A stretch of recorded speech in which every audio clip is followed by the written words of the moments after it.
समचरण सरोजम सांद्रलीलांबुधाभं जगन्नीत पाणिमण्डलं मण्डलानां तरुण तुलसी माला गंधर्व गंजनेत्रं सवेद विलास्य विठ्ठलं चिन्तयामि पांडुरंगा करो प्रथम नमन दुसरे चरण संतांचिया त्यांच्या कृपादाने कधेज विस्तार बाबाजी सद्गुरुदास तुका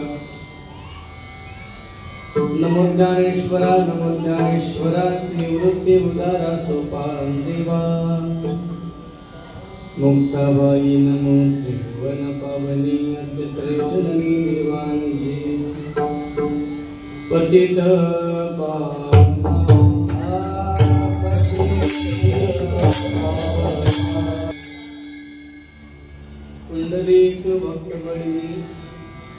पुंडलिक भक्त बळी विठो आलीला गुंडळी अनंत अवतार केवळ उभा विठेवरी सकळ वसुदेवा नकळे पार नाम्यास बेजे पार अनंत अवतार केवळ उभा विठेवरी सकळ भक्त भावार्था विकला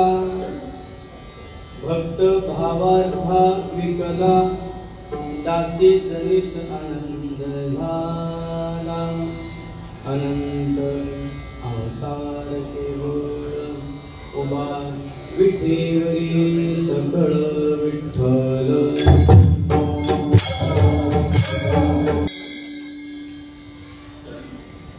रुक्मिणी प्राणी संजीवन पांडुरंग परमात्म्याच्या कृपाशीर्वादाने भावी भक्तांच्या सहकार्याने ग्रामस्थांच्या एकीकरणाने साधू संतांच्या पदस्पर्शाने या जोगावामध्ये आई माझी आईच्या कृपाक्षेत्राखाली वावरणाऱ्या समस्त भक्तगणांच्या समन्वयाने गेले अनेक वर्ष नाम सप्ताह या पवित्र प्रांगणामध्ये विठ्ठल पूजेच्या प्रांगणामध्ये प्रारंभित होतोय, संपन्न होतोय. प्रतिवर्षाप्रमाणे याही वर्षी ही सेवा श्री क्षेत्र पाटणोली संस्थानाच्या वाट्याला आपण सर्वांनी दिली. सेवेकरता निवडलेला अभंग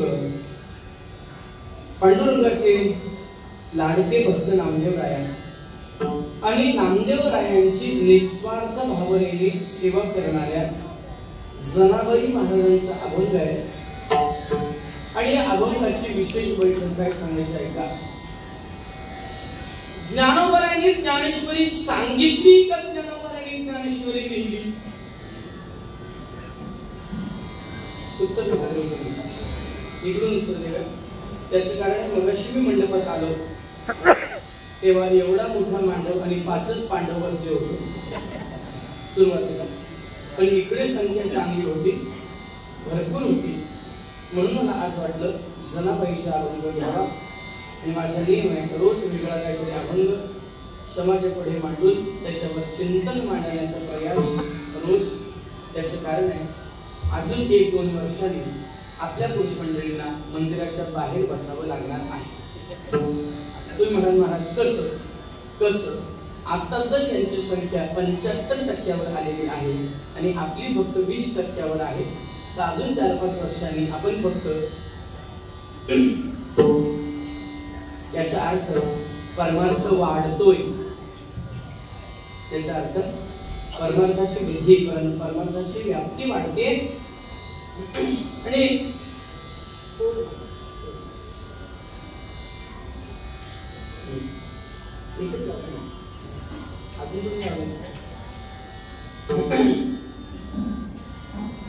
आणि म्हणून आजचा 5वा ते 6वा दिवस, 7व्या दिवशी रात्रीचा अभंग पडला होता. गायक नका म्हणून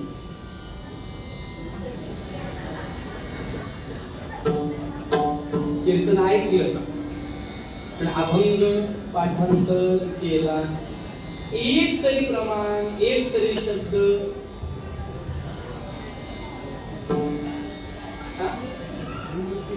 निवृत्तीनाथांचा होता, पण अभंग कोणता? धन्य धन्य टाळ्या वाजवायचं.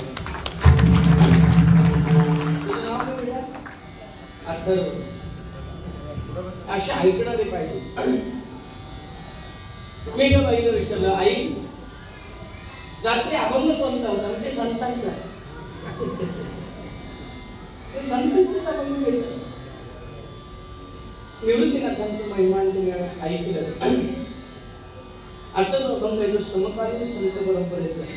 जनाबाई महाराज, निवृत्तीलाल महाराज, ज्ञानोबराया, सोपान काका, नामदेवराया, चोखोबराया ही सगळी मंडळी एका परंपरेची आणि एका सालाची एक शतकातली. या अभंगामध्ये या अभंगाचा जे विशेष बैठक मांडण्यापूर्वी ज्ञानोबरायांनी ज्ञानेश्वरी सांगितली, त्या ज्ञानोबरायांनी ज्ञानेश्वरी लिहिली. ज्याला माहिती त्यांनी बोलू नका. आजच्या कीर्तनाचं अख्खं पाकिट आपल्याला दिलं जाईल, उत्तर सांगा. हे असं बोललो की यांना बरं वाटतं मामा. ज्ञानोबरांनी ज्ञानेश्वरी सांगितली का ज्ञानोबरांनी ज्ञानेश्वरी लिहिली? सांगितली. ज्यांनी सांगितली म्हटली त्यांच्याकरता टाळ्या वाजवा. आणि तिकडचे लिहिली बोलली त्यांच्यासाठी पण टाळ्या वाजवा. शके 1212 टीका केली ज्ञानेश्वरी, सच्चिदानंद बाबा आदरी एक तो झाला. ज्ञानोबरांनी सांगितली आणि सच्चिदानंद बाबांनी लिहिली. ऐसा वासुदेव बोलतो बोल, मेले माणूस जिथे उठवील, वेळ काळा ते ग्रासील. ऐसा वासुदेव बोलतो बोल. मेलेल्या माणसाला उठून बसलं. सती परंपरा होती आणि सती परंपरेच्या नियमाप्रमाणे त्यांनी हिरवं लुगडं नेसावं, 1.25 डझन बांगड्या भराव्या, आडवा मळवट द्यावा आणि हातामध्ये सुहासिनीचं वाण घ्यावं. काय असतं सुहासिनीचं वाण सांगा?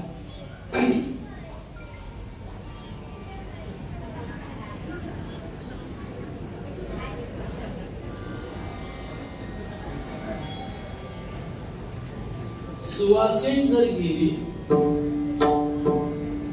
तर सुपामध्ये वेणी, फणी, ओटी ठेवतात. वाण तिने त्या हातात सुवासिनीचं वाण घेतलं आणि आपल्या पतीची अंत्येष्टी यात्रा निघणार ज्ञानोबराया समोर आले आणि ते ज्ञानोबरायांच्या एक सांगू, तुम्हाला जर आशीर्वाद पाहिजे असेल अखंड चुड्याचा, अक्षय चुडा हाती ल्याला, चुडा अक्षय ठेवायचा असेल, साधूच्या, गुरूंच्या, महात्म्याच्या, सिद्धाच्या पाया पडताना जमिनीला 3 वेळा असं करावं. तुमचे कंकण वाचले पाहिजे. मी रिसर्च करून बोलतो. कोणी एखाद्या कीर्तनात सांगितलेलं कोणाचे ऐकलेलं मी बोलत नाही. जोपर्यंत मला पुरावे मिळत नाही तोपर्यंत विठ्ठल बाबा मी बोलत नाही.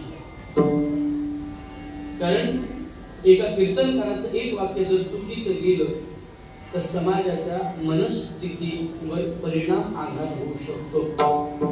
कारण कीर्तन हे माध्यम परिस्थिती सुधारण्याचं नाही, मनस्थिती सुधारण्याचं. काय सुधारण्याचं कळतंय का? कीर्तन हे माध्यम परिस्थिती सुधारण्याचं नाही, मनस्थिती सुधारण्याचं आहे. काही मंडळी मठात येऊन मला प्रश्न विचारतात, महाराज पैसा टिकत नाही. इथं बसलेल्या 75% माता माऊलींचा हाच प्रॉब्लेम आहे. घरात पैसा टिकत नाही. बोट वर करा, कोणाच्या घरात टिकत नाही. मी आज उपाय सांगतो कीर्तनात. मला आनंद झाला कीर्तनात सांगायला. तुमचा अभंग घेतला आणि तुमची संख्या वाढत चाललेली आहे म्हणून मला आनंद वाढत चाललाय. ज्यांच्या घरात पैसा टिकत नाही अशाने हळूच बोट वर करा. शेजाऱ्याला दिसायला नको, आपला आपल्याला दिसायला. 1 2 3 4 5 6 7 8 15 म्हणजे सगळ्यांचे 75% मंडळीच्या घरी पैसा टिकतो. पुरुषाचं काही म्हणणं नसतं, पण माता माऊलींचं म्हणणं असतं पैसा टिकत नाही. माता माऊली मठात येतात आणि मला सांगतात, महाराज उपाय सांगा, पैसा टिकत नाही. हे वाक्य ऐकल्यानंतर आमची घरवाली येते माझ्या आसनाच्या बाजूला उभं राहते, हळूच गालात हसते. ते तिलाच कळतं आणि मलाच कळतं. मग आम्ही समोरच्याला सांगतो, गोवाचे टिकत नाही तर तुमचे काय. लक्ष्मी विषय इथून गेला. 3 वेळा असं जमिनीवर स्पर्श करून जोरात तुमचे कंकण वाचले पाहिजे. त्या कंकणाच्या नादाने पतीचं आयुष्य दीर्घायुष्य होतं. तुमच्या भांगामध्ये भरलेल्या कुंकवाने लिपस्टिक नाही. तिथे बऱ्याचशा जणांनी लिपस्टिक लावली कुंकू भांगा. ओके बंडल नवऱ्याला फसवायला लागले. आज जरा मोकळा हसा. 5 दिवस हसल्याने कोंडल्या सर. भांगात भरलेल्या कुंकवाने पती दिग्विजयी होतो, हालत नाही. बांगड्यांच्या कंकणाच्या आवाजाने त्याचं आयुष्य दीर्घ होतं. हेच वाक्य हनुमानजींनी सीतामाईला विचारलं, आई ते भांगात काय भरतेस? बेटा, हे जे भांगात भरल्यानंतर माझे पती दिग्विजयी होतात, ते कुठल्यात हालत नाही. आणि मग हनुमंताच्या लक्षात आलं, एवढंच द्रव्य भरला तर माझे राम जिंकणार असतील तर माझ्या आयुष्यभर जिंकण्यासाठी पूर्ण अंगाला लावून घेतो. सिंदूर नाव पूर्ण अंगाला लावून घेतला. आणि मग हनुमान लालाला पाहिलं तांबडा झालेला नाही. प्रभूंनी विचारलं, ये क्या किया हनुमान लाल? काय केलं हनुमान? देवा, आईने मला नियम सांगितला, एवढं द्रव्य आपण जर भरलं भांगामध्ये तर पती कुठल्या क्षेत्रात हरत नाही. आणि तुम्ही तर जगाचे पती आहात प्रभू. तुम्ही आयुष्यभर जिंकण्याकरता मी माझ्या पूर्ण अंगाला लावले. प्रभूंनी वरदान दिलं, तथास्तु हनुमान. जो कधी तुला सिंदूर लेपन करेल तो कितीही मोठ्या अडचणीत अडकला तरी सुटेल. पण तेव्हापासून अडचणीत जर तुम्हाला असेल काय, तुमचे प्रश्न काही सुटत नसतील तर हनुमानला सिंदूर लावायचं. विठ्ठल जाताना उपाय देऊन एवढं सगळं तुम्हाला माझ्याकडनं ऐकायचं असेल तर महिनाभर नंबर लावावा लागतो मठात. आणि ज्या दिवशी वेळ देईल त्याच दिवशी मला भेटायला वेळ मिळते. ते पण फक्त 3 मिनिटात तुमचा प्रश्न व्हायला माहिती. 3 मिनिटात तुमचा प्रश्न सांगून माझ्याकडून उठावं लागतं. पण आज मी ते एकाच पाकिटात सगळं सांगतो. 3 वेळा असं नमस्कार केला. कंकणाचा आवाज आला. ज्ञानोबाने सांगितलं, अखंड सौभाग्यवती होती. अरे रडायला महाराज, ह्या जन्मीसारखा पुढच्या जन्मीचा तुम्ही आशीर्वाद दिला का?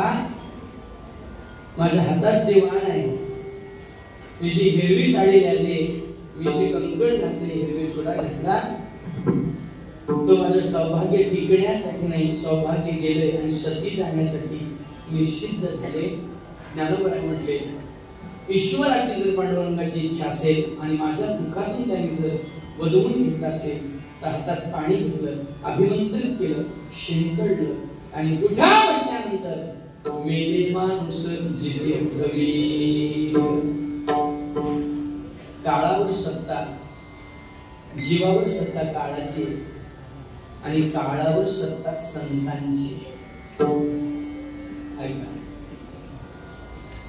आणि नामदेवरायांकडे जनाबाई, देवानी नामदेवांना सांगितलं, नामदेवांच्या वडिलांना सांगितलं, दामा या लेकीचा सांभाळ तुम्ही करायचा. परभणीमध्ये गंगाखेड आहे, ते गंगाखेडची. माता माऊलीला विनंती आहे, आपण पुढे पुढे सरका.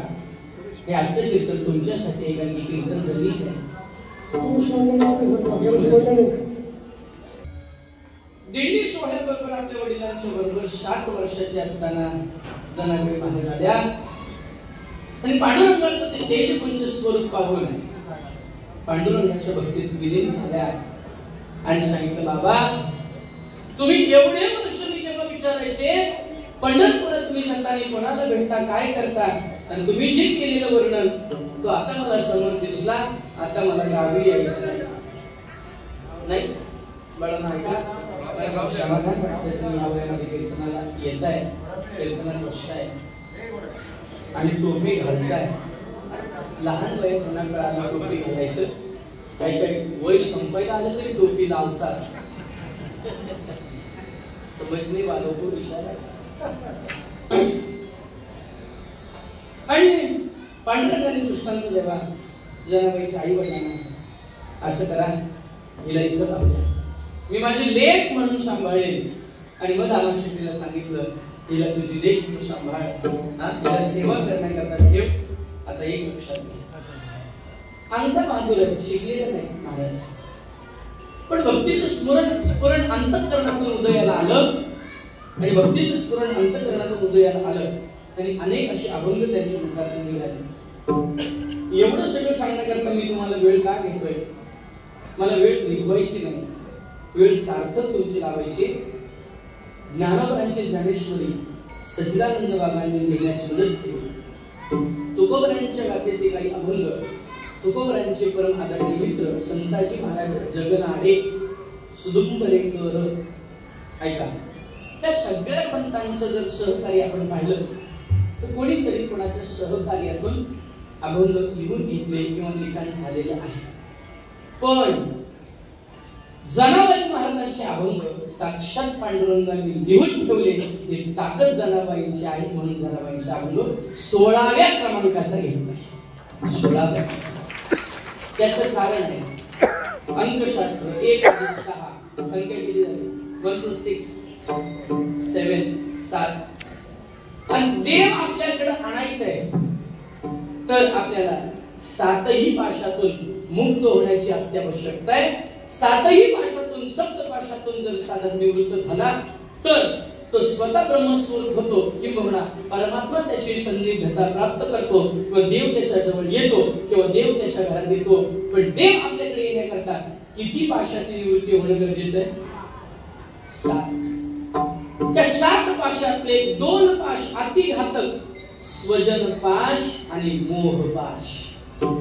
अतिघातक. त्या सगळ्या पाशातून निवृत्त फक्त विश्वामध्ये एकच व्यक्ती झाला, सप्तपाशाचे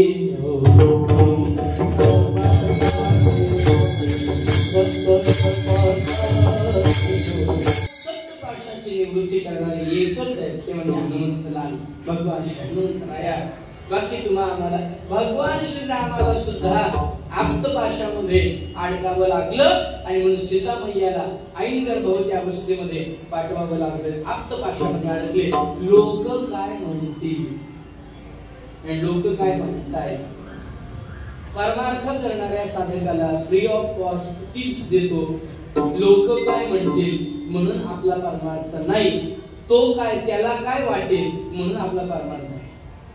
तुम्ही लोक काय म्हणतील, जर तुम्ही हरिपाठात नाचलात तर म्हणतील हे काय वय आहे का? तुम्ही जर चोपदार झालात तर म्हणतील हे पैशासाठी झाले. तुम्ही जर वाजवायला पुढे पुढे आलात तर तुम्हाला म्हणतील मोठपणा करायला येतो. तुम्ही जर माळ घातली तर बोलतील मोठी संती झाली.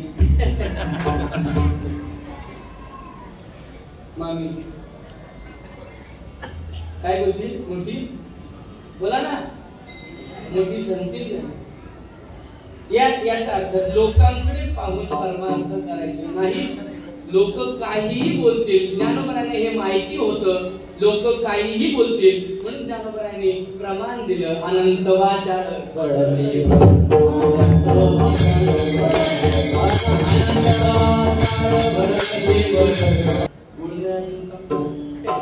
प्रमाण घ्या म्हणून गुळ पदार्थ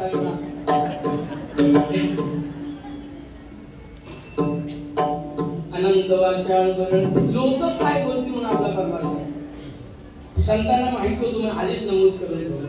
अनंत वाचाळ वरळती वरळ तया कैसा गोपाळ पाव्या. त्यांना देव मिळत नाही. जे दुसऱ्यांची टीका करतात, दुसऱ्यांची चेष्टा करतात, ठरलेली लग्न मोडतात, गावागावातल्या घरात शेजाऱ्यांमध्ये भांडणं लावतात, एकमेकीची लावालावी करतात, आशीला देव मिळत. जोरात बोला, आशीला देव मिळत. केस टू बी सॉरी. जर जर जर दोषीनेच आपला दोष मान्य केला तर ती केस डिसमिस होते. याला आता कळलं. विनोदाचं भाषा काय चांगलं घ्यायचं ना. परवा मी दापोड्याला बोललो चांगलं घ्या, तर माझी 800 रुपयाची चप्पलच नेली. मग काय करू? महिन्याला 4 चपले गेल्या तर कसं कीर्तन मला परवडते? कारण एकच सांगून पैसे न घेणारा मी बुवा. ऐका, त्याच्यात मी साधा आणि मी गरीब. बघा बोलली तू पक्का आहे.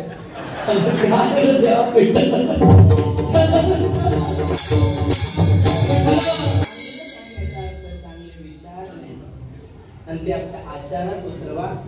देव भेटो देव आणि हे विश्वास आणि संबंध भेटो. फक्त आचार आपला शुद्ध पाहिजे. ऐका, काय ताकद असेल जनाबाईची? काम करता करता देवाला कामाला आणलं. तुम्ही साध्या नाही, तुम्ही साध्या नाही. फक्त तुम्हाला तुमच्या शक्तीची जाणीव नाही. तुमचं ज्या दिवशी लग्न झालं, जो गावामध्ये तुम्हाला आणलं, कुठल्या गावची मुलगी म्हणून नाही, सून म्हणून नाही, तर तुम्हाला ज्या दिवशी या गावात आणि तुमच्या घरात नेलं, तेव्हा तुम्ही त्या घराची ग्रहलक्ष्मी म्हणून नेलं. काय नेलं? तुम्हाला ग्रहलक्ष्मी म्हणून नेलं. त्याचा अर्थ शक्ती ही सर्वतोपरी व्यापक आहे आणि शिव सुद्धा शक्तीशिवाय अपुरा.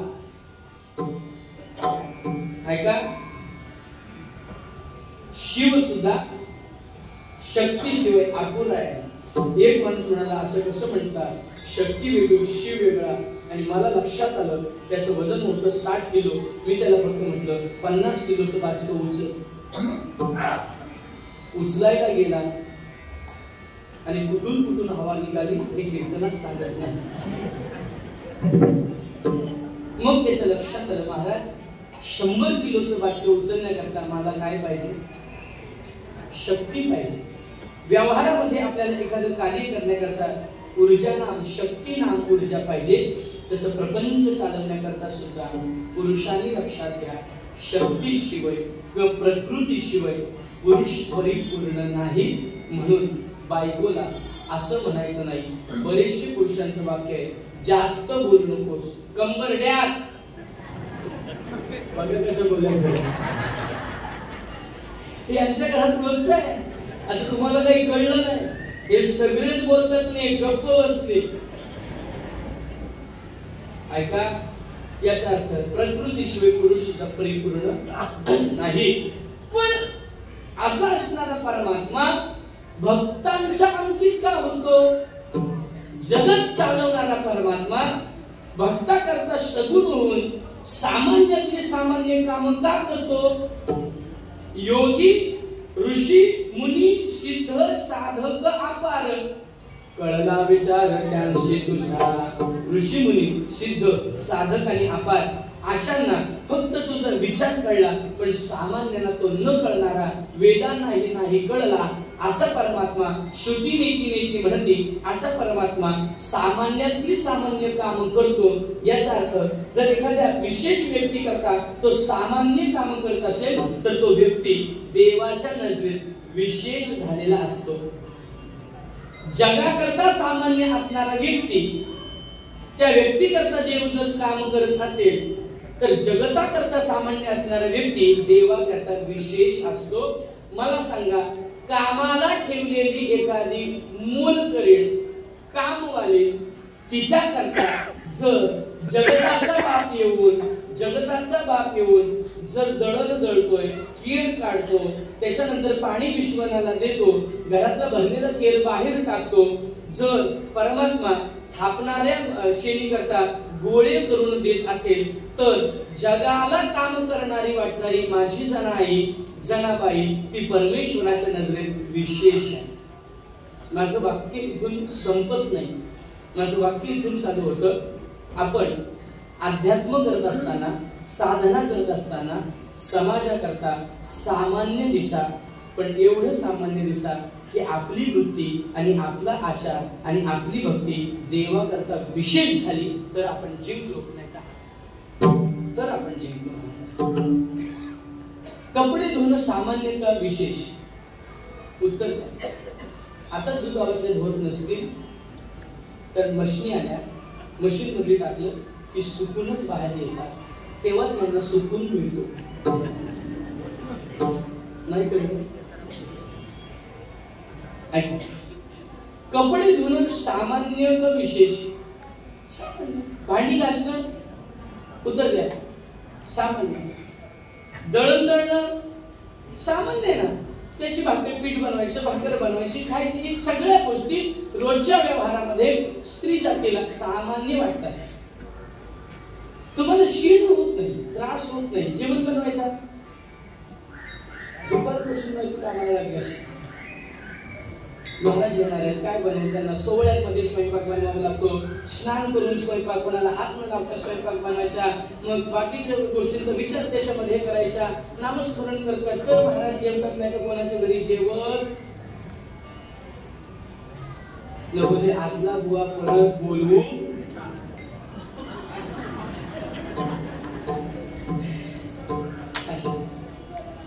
आणि मग शाप पाशातून मुक्ती होण्याकरता भक्तांची ताकद काय याच्या अभंगात आहे. तुम्ही सामान्य नाही बरं का वारकरी.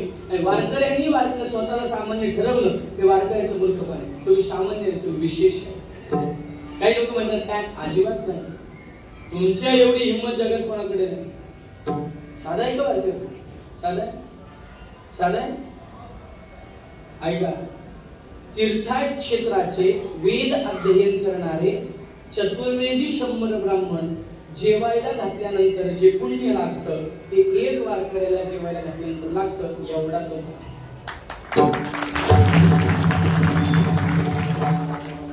ही पहिली हिंमत. आणि दुसरी हिंमत, दुसरी 5 तोळ्याची चैन तुम्ही घालू शकता. बाय, 5 तोळ्याचा हार तुम्ही घालू शकता, 10 तोळ्याच्या बांगड्या तुम्ही घालू शकता. घालू शकता की नाही? होतही बोला. पण 50 रुपयाची तुळशीची माळ तुम्ही घालू शकत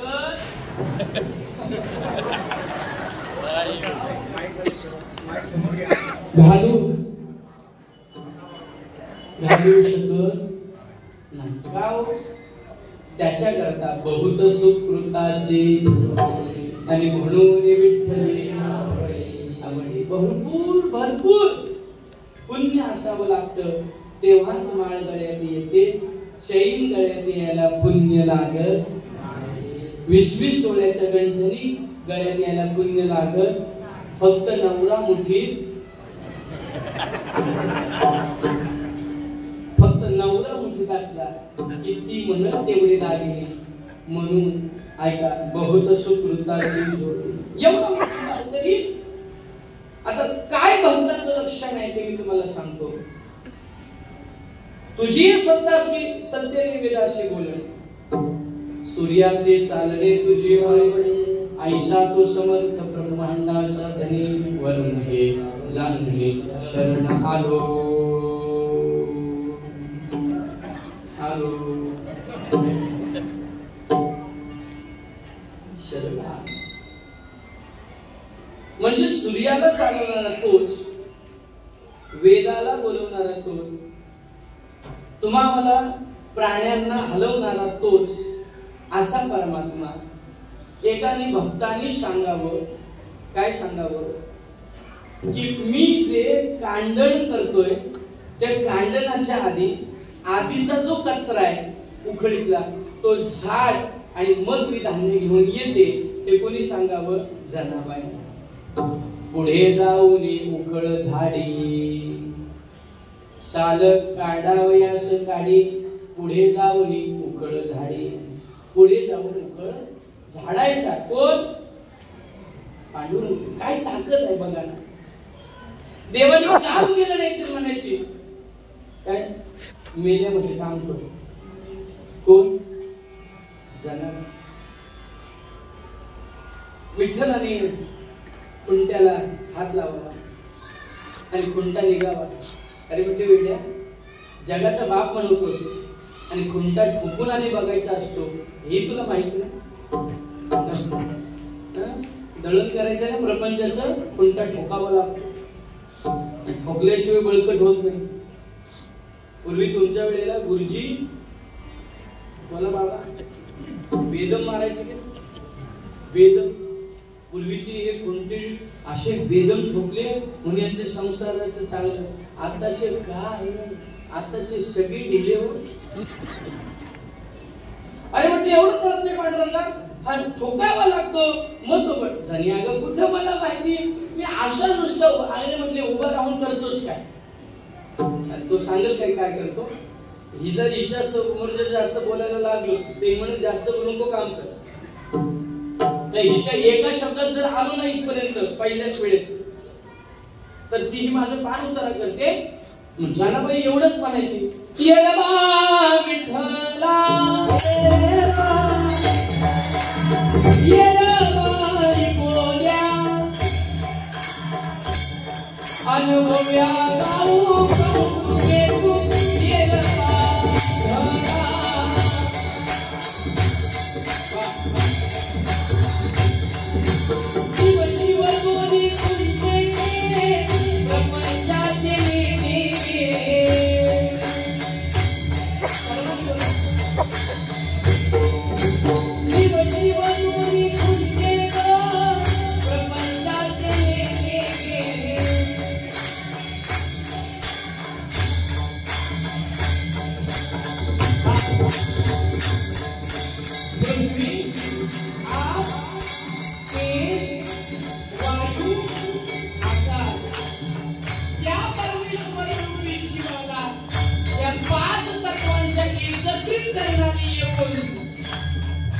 लावणी माझी बोले ये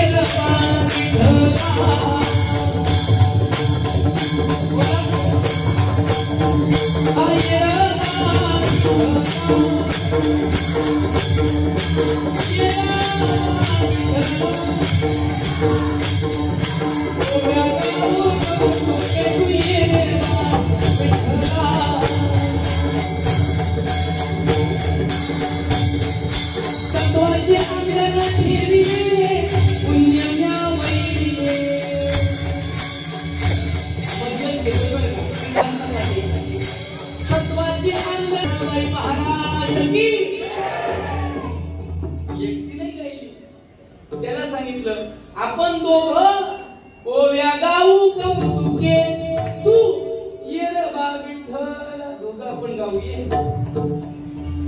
घरी गेल्यानंतर उघडून भाकरे कोण कोण करतो बोटवर करते बसलेले 1 2 3 4 आणि ज्या बोटवर करत नाही त्या ऑर्डरच्या आणत असतात. मी परवा आमच्या इथल्या एकाची वास्तूचं परीक्षण करण्याकरता, वास्तूच्या दोषाचं निवारण करण्याकरता मी गव्हाणला गेलो होतो. तिकडे तिथे एका मंडळीने ओळखीचं थांबवलं. म्हणजे महाराज टेबल मांडलाय. मी म्हटलं 2 खुर्च्या घ्या. नाही कळलं आपल्या शरीरानंतर त्यांनी एक स्टीलचा डबा उघडला. त्याच्यात पुरणपोळ्या होत्या. या टेबलावर काय करता म्हणजे महाराज 15 रुपयाला एक पुरणपोळी, रोज 2.5-3 किलोच्या संपतात. याचा अर्थ आता पुरणपोळ्या करण्याचाही त्रास. गावोगावी भाकरीच्या मशीनी आल्या. त्यामुळे खोई घ्या काय म्हणतात ते उनवणी घेण्याचा त्रास.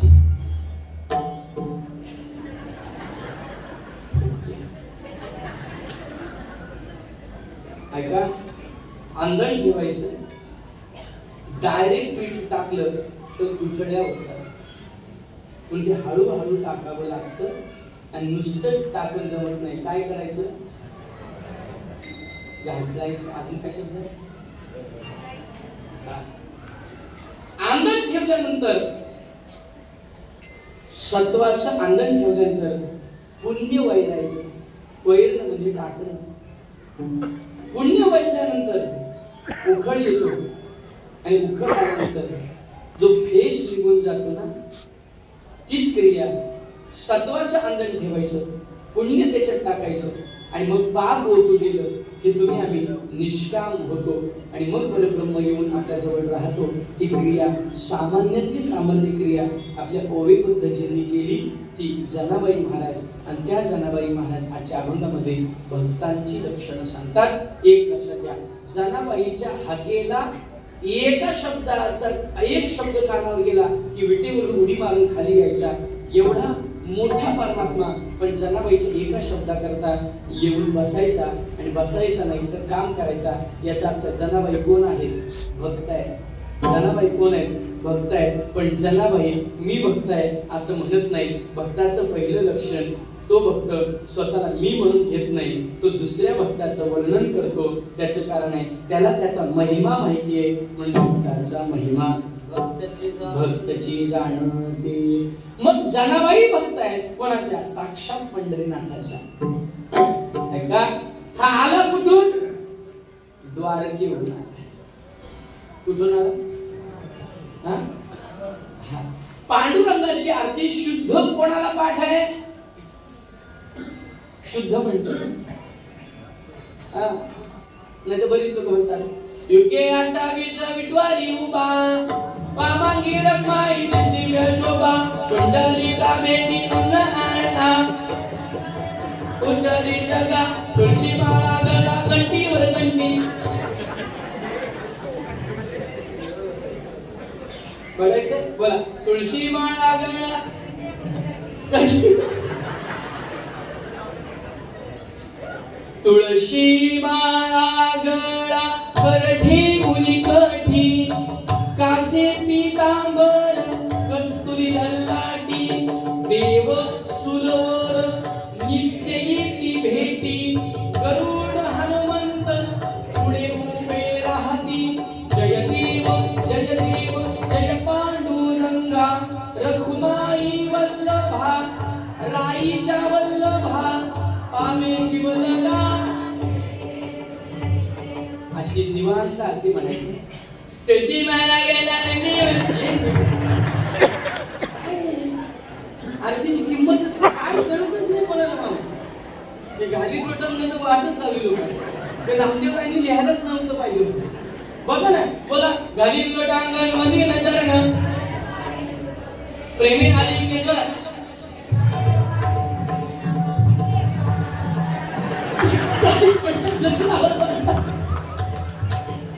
काही उद्या करावा करून उद्या म्हणता उद्या करावा नाही. इथं सगळं काय झालंय, हिंदूंची तत्व सोडली. हिंदूंच्या प्रथा परंपरा नेम नियम याचा आचारपूर्वक त्याचं अध्ययन केलं नाही. माझा मोठा आक्षेप आहे. आपल्या आरत्या म्हणताना सुद्धा काही जणांना नीट येत नाही. याचा अर्थ गणपतीच्या पुरत्या आपण त्यांना मर्यादित ठेवूया आणि त्यामुळे आपण आपला धर्म विसरत चाललोय. ज्ञानोबा म्हणतात स्वाभिमान नसंडी स्वजातीचा. आपण स्वाभिमान सोडलाय, त्यामुळे आपण हे असं फुटक आपल्यात पडत चालले. एक लक्षात घ्या, मला इथून म्हणायचं आहे मी धर्म शिकवायला आलो नाही. माझ्या फावल्या वेळामध्ये मी तुम्हाला चिंतनाकडे नेतोय. यावर्षी 2 कडवी चरण सुटली तर पुढच्या वर्षी 2 चरण आपण सोडूया. म्हणजे तुम्ही म्हणाल याला बदल घ्यायचं.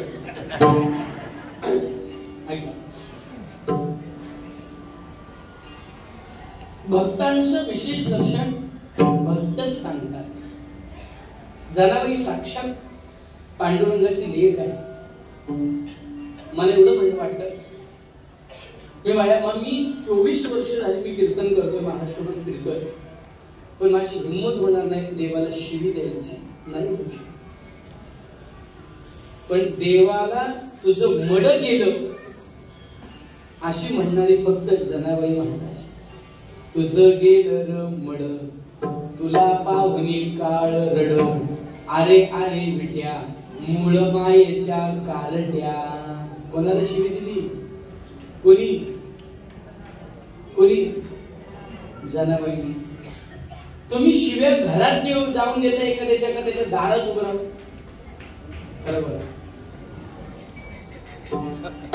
आपल्या जो गावातली एकही माता माऊली आयुष्यात कधी शिवी देत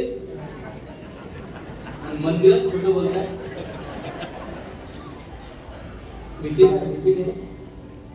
ऐका, उभी राहुनी अंगणी शिव्या देते दासी जनी.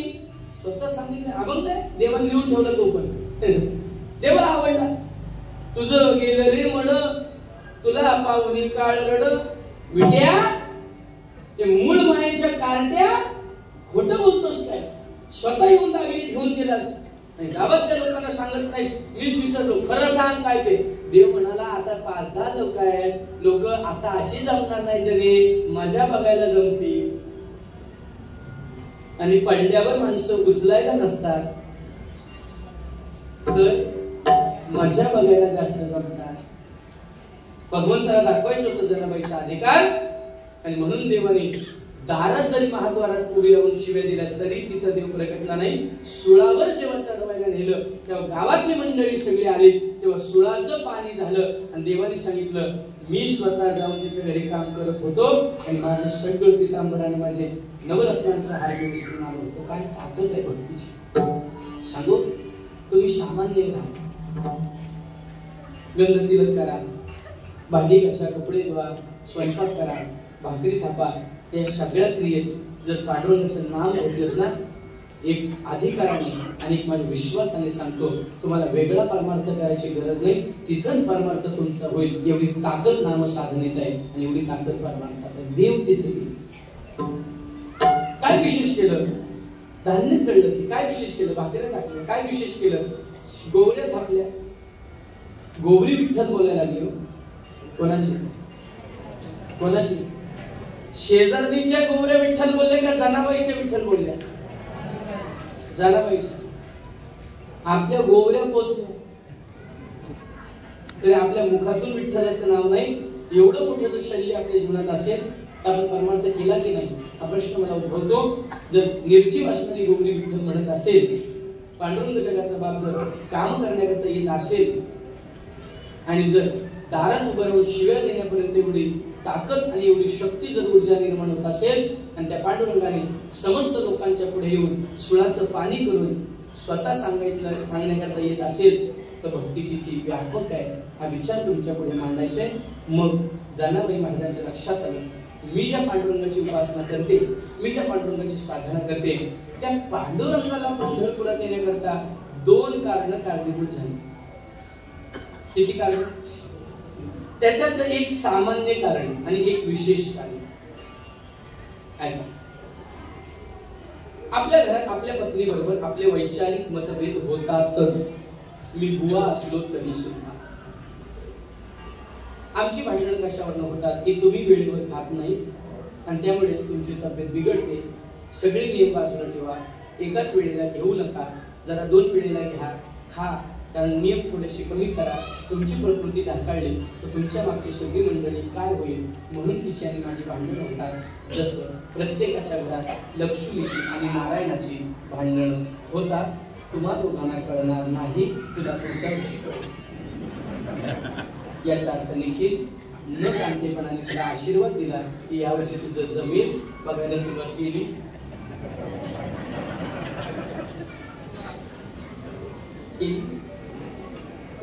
बस याचा अर्थ माझ्या मुखातून सहज निघून पुढच्या वर्षी तुला कळेल. याचा अर्थ मला कळून 13 वर्ष भावाला समदुःख सांगितलं पाहिजे. ऐका, तुला अजून 5-6 वर्ष वाट बघावी लागेल. तो माझ्या सख्या मावशीचा मुलगा आहे, हा पण मामाचाच मुलगा आहे. त्याने मला सांगितलं, दादा तू अख्खा महाराष्ट्र फिरतोस, माझ्याकरता एक बघ. मी म्हटलं 4 वर्ष थांब. ऐका, मला विषय घेऊन गेला. भांडण झाली रुक्मिणीची. रागवून तुमच्या आहेत काय, पण कोणावर? प्रत्येक माणसाचा रागवून आपल्याकडे का मामा बाळांनी, तुम्ही ज्याच्यावर नितांत प्रेम करता त्याच्यावर रागवून हा तुमचा आहे. तुम्ही पांडुरंगावर रागवा, ज्ञानोबावर रागवा, मला कधी दर्शन मिळेल, मला कधी तुमचा साक्षात्कार होईल, रागवा. नक्कीच ते तुमच्या रागाचं समाधान करण्याकरता पुढे येतील. तुम्ही नितांत ज्याच्यावर प्रेम करता त्याच्यावर रागवता, आणि रुक्मिणी सुद्धा पतीवर रागवली आणि जाऊन अशा एका घनदाट वनात बसली. त्या वनाचं नाव आहे दिंडीर वन. दिंडीर वन. एका दगडावर बसली आणि गात फुगत होती. केस मोकळे ठेवले.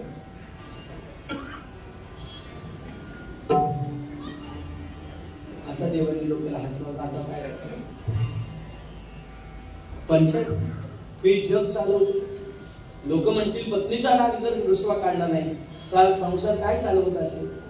परमात्मा आला. परमात्म्याने डोक्यात एक विचार केला. आपली पत्नी जर रागवली असेल, जेवढे पुरुष आहेत त्यांना एक टिप्स, ही 6वी टिप्स आहे माझ्या कीर्तनातली. आपली पत्नी जर रागवली तर 4 गोष्टी तिला नेल्यात तर तिचा रुसवा थांबतो.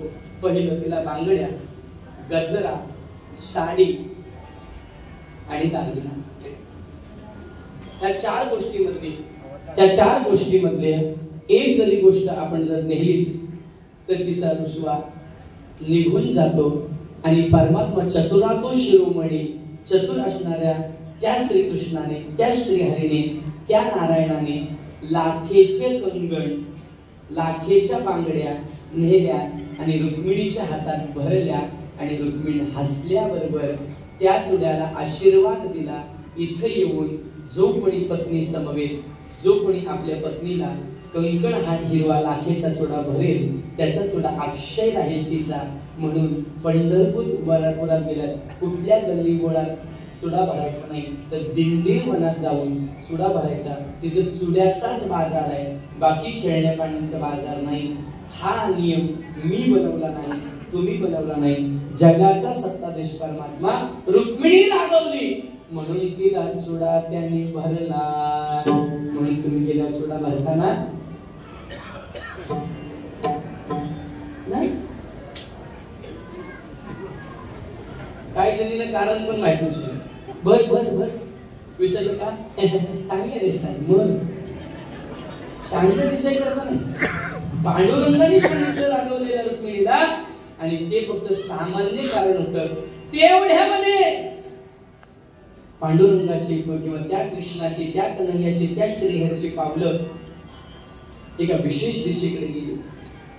झोपडी आहे आणि त्या झोपडीच्या दारात परमात्मा उभा राहिला.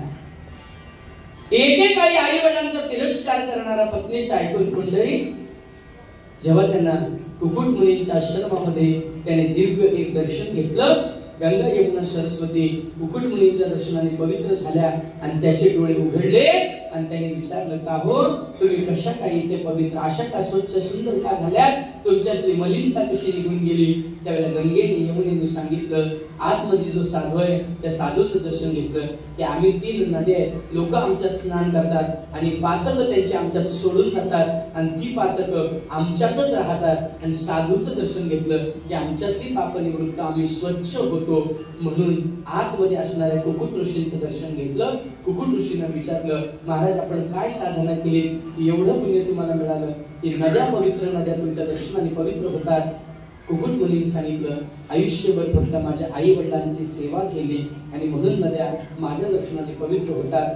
डोक्यात लख प्रकाश पडला. अरे अरे जर नद्या पवित्र होतात, आपण पवित्र होण्याकरता नदीत जातो, नदी पवित्र होण्याकरता जर जर या कुकुट मुनीकडे येते आणि कुकुट मुनीला एवढी ताकद आई वडिलांच्या सेवेने जर मिळत असेल तर आपण बायकोचं ऐकून आई वडिलांना बाहेर हाकलून दिलं.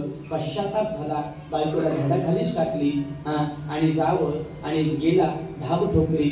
मग दिंडीर नावाच्या वनामध्ये पवित्र अशा चंद्रभागेच्या तीराला आणि मग काय केलं झोपडी बांधली. आई वडिलांची सेवा चालू केली.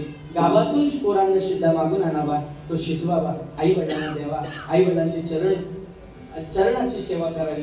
असंच सेवा करणाऱ्या पुंडलिकाचं पुण्य अगणित झालं आणि जगताच्या बापाचं सिंहासन हरायला लागलं. आणि मग तो दारात आला.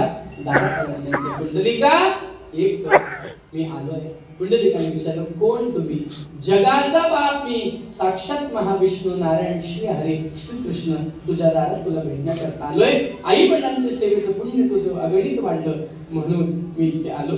त्यांनी सांगितलं, देवा मला माहिती आहे, पण आईचा आणि वडिलांचा नुकताच डोळा लागलाय, त्यांचे जर पाय दाबायचे मी थांबलो, त्यांची झोप मोडली तर माझी आजची सेवा खंडित होईल. म्हणून देवा तू काय कर, अखंड या विटेवर इथं उभा राहा. वीट भिरकावली आणि जगताचा सत्तानिष्ठ विटेवर उभा राहिला. बराच वेळ झाला तिष्ठत परमात्मा उभा राहिला. आणि ही ताकद फक्त आई वडिलांच्या सेवेने एका भक्ताला प्राप्त झाली. तो भक्त कोण? अभंगाचं पहिलं पुंडलिक भक्त बळी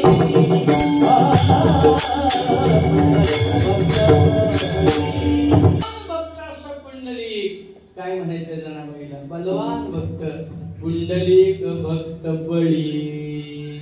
एवढा बलवान आहे की विठो आणला भोतळी. परमात्मा भोताळाला आणला. म्हणून तुम्ही आम्ही जर वैकुंठ पाहिलं नसेल तर पंढरपुरात जावं, कारण पंढरपुराला भूवैकुंठ म्हणतात. ऐसे चंद्रभागा ऐसे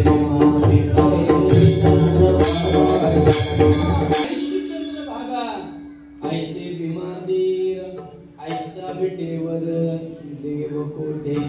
तशी चंद्रभागा आहे, तसा विटेवर तसं चंद्रभागा नाही. ते फक्त पंढरपुरात आहे. पण पंढरपुराला भूवैकुंठ म्हणतात. पंढरपुरात गेल्यावर काय नियम करायचा? पहिलं चंद्रभागेचं स्नान करायचं, पुंडलिकाचं दर्शन घ्यायचं, महाद्वारात लोटांगण घालायचं. बरं का? पुढे गेल्यानंतर नामदेव पायरीचं, चोकोबारांचं नामदेव पायरीचं दर्शन घ्यायचं. पुढे गेल्यानंतर डाव्या बाजूला असणाऱ्या गणपतीचं दर्शन घ्यायचं.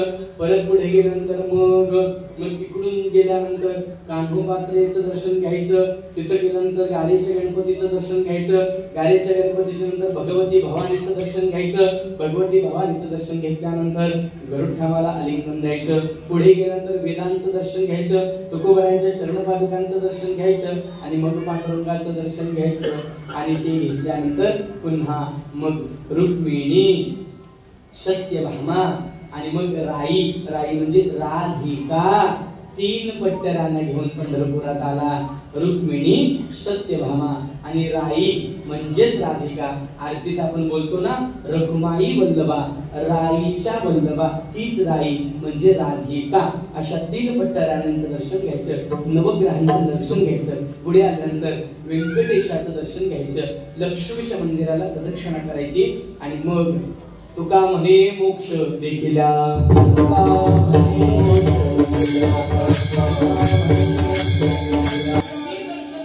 मी हे केलं, मी ते काय काय लोक मला येऊन असं डोकं काढतात. महाराज 4 धाम केले, एवढ्या 12 केल्या, 20 केल्या, 15 केल्या. मी येणार.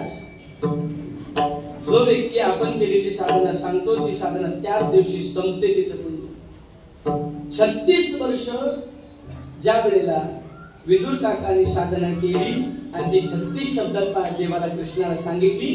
घरी गेल्यानंतर जी चर्चा झाली ना, कन्या शिजत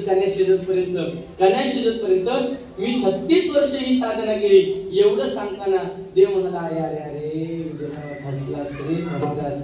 म्हटले का? अरे तू 36 शब्दात सांगितलं, मग आपण एवढ्या वाऱ्याने आपण एवढं काय केलेलं, उपास तापास धरलेलं सांगितलं, पुण्य त्याचं. मी रुमाल वाटली, मी ताटल्या वाटल्या, मी डबे वाटले. कशाला? उपवासाच्या उद्यापनाला. हेच केलं उद्यापन. केलेलं सांगायचं, केलेलं त्याला कळतं. मी काय केलं हा मी जाण्याकरता परमार्थ, मी जाण्याकरता परमार्थ आहे. तो शिल्लक ठेवण्याकरता आपण परमार्थ करत असू तर माझ्या दृष्टीने वाटत नाही की आपण परमार्थिक आहोत.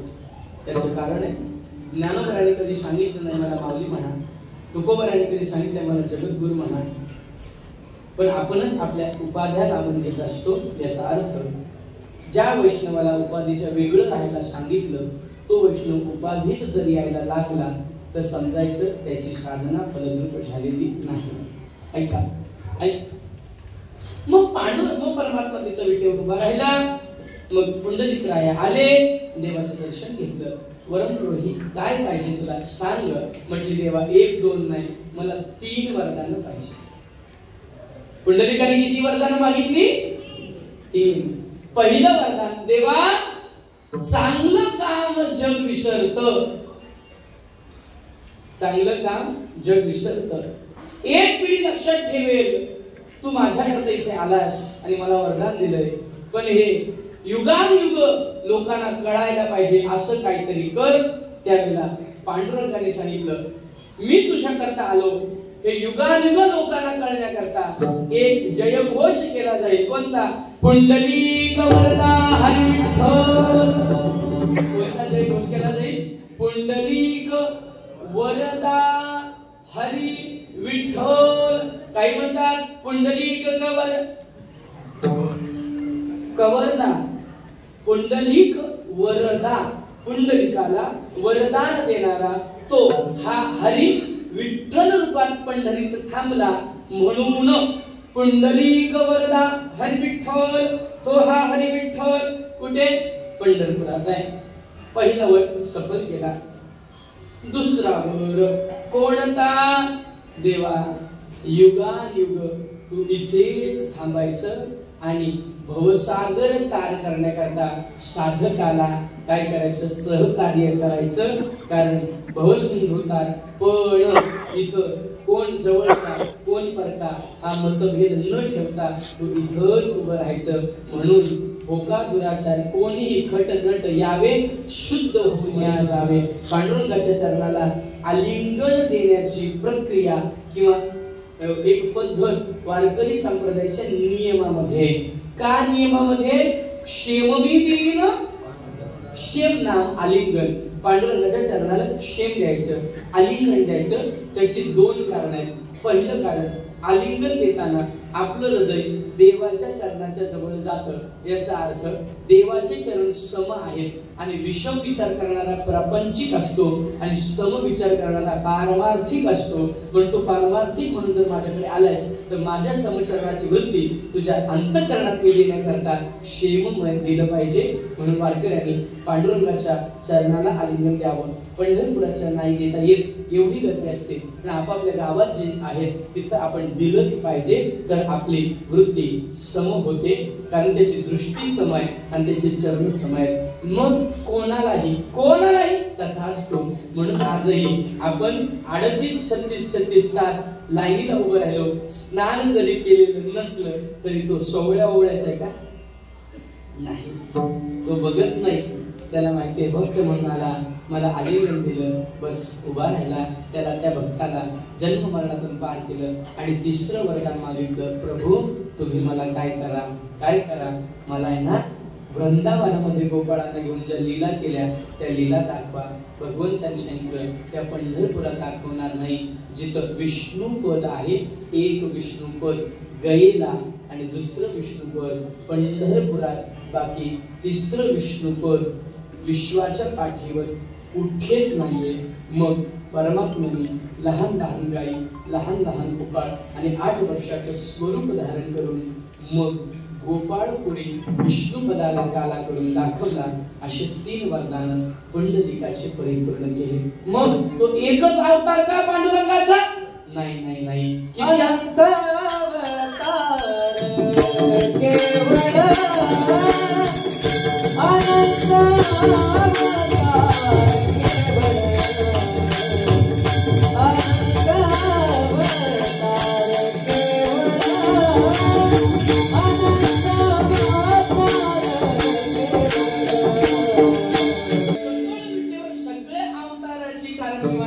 असेल तर तो विटेवर आहे. तो एक लक्षात घ्या, अनंत अवतार कोणाकडे? अनंत अवतार घेशी भक्ता म्हणून देवाचे अवतार नाही, माझी कुणी पूजा करावी म्हणून देवाचे अवतार नाही, मला कुणी वेगवेगळ्या रूपात पाहावं म्हणून देवाचे अवतार नाही. तर अनंत अवतार घेशी भक्ता कारणे. भक्तांच्या कारणाने परमात्मा अवतार घेतो. तो अवतार घेणारा परमात्मा कोण? विठोबा रघुमाई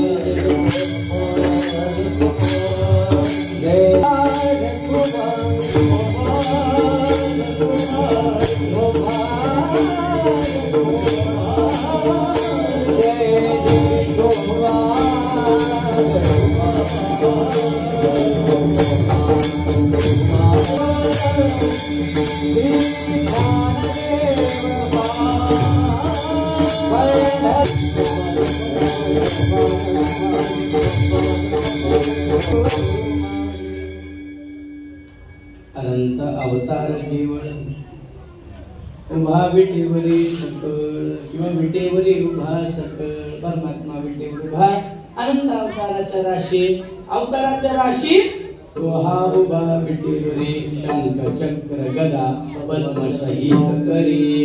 एक लक्षात घ्या, संतांनी वर्णन केले अवताराच्या राशी तो हा उभा विटेवरी शंख चक्र गदा पद्म सहित करी. आणि ही मूर्ती पांडुरंगाच्या तळघरात सापडली. कोणती? अवताराच्या राशी तो हा उभा विटेवरी शंख चक्र गदा पद्म सहित चतुर्भुज मूर्ती जी पांडुरंगाची सापडली तळघरात, त्याच मूर्तीचं वर्णन संतांनी केलेले. शंख चक्र गदा पद्म सहित करी. अशी एका हातात शंख आहे, पद्म म्हणजे एका हातात कमळाचं फूल आहे, एका हातात गदा आहे, एका हातात चक्र आहे. अशी चतुर्भुज मूर्ती असा परमात्मा अवताराच्या राशी. राशी याचा अर्थ जिथं मोजमाप करता येत नाही त्याला काय शब्द वापरतो? आता राशी शब्द आपला आहे. कावरा पैसा रास, राशी पैसा आहे मामा, बरोबर ना? मामाकडे पैसा किती? वाह. रास याचा अर्थ ज्याची मोजमाप करता येत नाही त्याला काय वापरून जातो आपण सहज? हा, मग ज्याच्या अवताराचं मोजच माप करता येत नाही असा अवताराच्या राशी तो हा उभा विटेवरी असा परमात्मा. मग तो परमात्मा स्वतःच्या वडिलांना कळाला नाही पण भक्ताला कळाला. वासुदेवा नकळे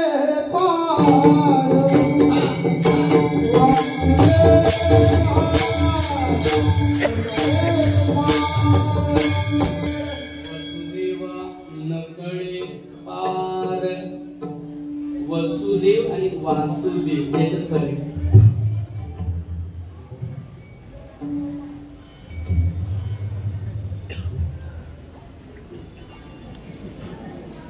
वासुदेव सुतम देवम का वसुदेव सुतम देवम? श्लोक म्हणायचा. अभ्यासक मंडळींकरता एक पर्वणीचा काळ असा आहे. श्री क्षेत्र पाटणुली तुम्हाला तर अगदी जवळ आहे. पाम विसला लागलं की उलवा, उलवा लागलं की लगेच दारापर्यंत पाटणुली. दर महिन्याच्या पौर्णिमेला सायंकाळी 4 ते 7 पर्यंत कथा कीर्तनाची मर्यादा, अभ्यास कशा पद्धतीने करावा, पावली कशा पद्धतीने खेळावी, काळ कशा पद्धतीने वाजवावे, शब्दाचं वर्णन, शब्दाचं मार्गदर्शन 3 तास प्रत्येक पौर्णिमेला होणार. आणि मग 7 वाजता नियमाची आरती झाली की महाप्रसाद होणार. ते पण खूप लोक कुठल्याही पद्धतीचं न काही मुले घेतात. म्हणून अभ्यासक मंडळींनी पुन्हा सांगतो, अभ्यासक मंडळींनी प्रत्येक महिन्याच्या पौर्णिमेला श्री क्षेत्र पाटणुलीला येऊन आपलं समाधान करावं. माता माऊलींनी काय होतं, कधी कधी टाळ वाजवताना टाळ आधी जातो आणि हिचं पाऊल नंतर जातो. 75% माता माऊलींचं असं होतं, टाळ पुढं वाजवतात.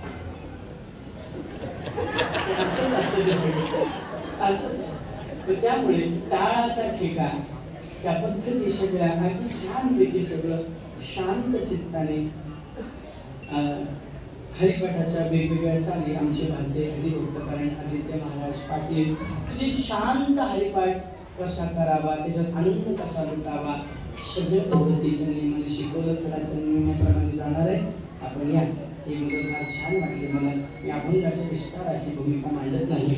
ऐका, वसुदेवाला जो परमात्मा कळाला नाही तो परमात्मा नामदेव रायांनी सांगितलं, जेवायला ये, वडिलांबरोबर जेवतोस काय, आणि आज मी आलो म्हणून रागवतोस काय, तुझ्या चरणावर माता फोडीन पण तुला जेवायला यावंच लागेल. परमात्म्याने त्याच्या मातांचा माथा धरला, त्याला उचललं आणि म्हणजे नाम्या जेवायचंच आहे ना, जेवून घेतो.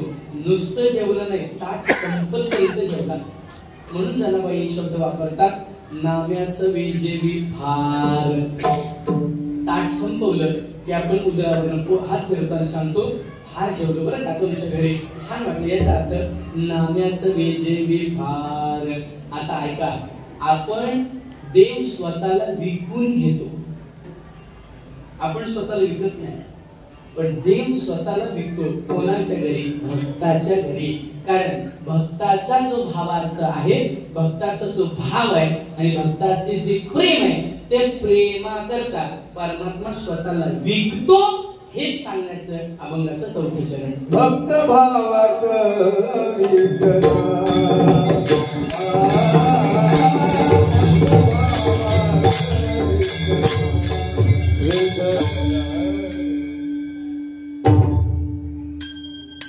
ज्ञानेश्वर